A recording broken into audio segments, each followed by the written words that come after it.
آقا جون داغونم. دل 4 سالم بهم خیانت کرد. تو محلمون همه دارن میگن من خرابم و کلی پشتم دارن حرف میزنن.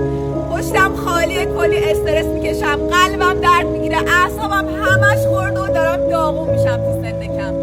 اینو خوب آویزه گوشت کن. هر پایانی میتونه منجر بشه به یه شروع بی نهایت شگفت انگیز. اگه چشممونو به گذشته و درای بسته ندوزیم. اینو از اعماق وجودم دارم بهت میگم. روزی میرسه که بگی ممنونم از اینکه از زندگیم رفت بیرون، اصلا بهم خیانت کرد، به خاطر اون رنج که منجر به تغییر آگاهی و من جدید شد. در خصوص اینکه میگی دارن پشتت حرف میزنن و قضاوتت میکنن، اینو هم آویزه گوشت کن.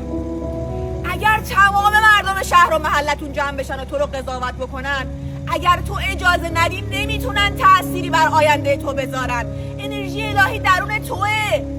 اگر این باور رو نداشته باشی که اونا میتونن با حرفاشون، با قضاوتاشون آینده منو خراب بکنن، تو میتونی آینده ای رو برای خودت بسازی که اونا دلشون بخواد یک لحظه جای تو باشن. فقط قدرت درون توه.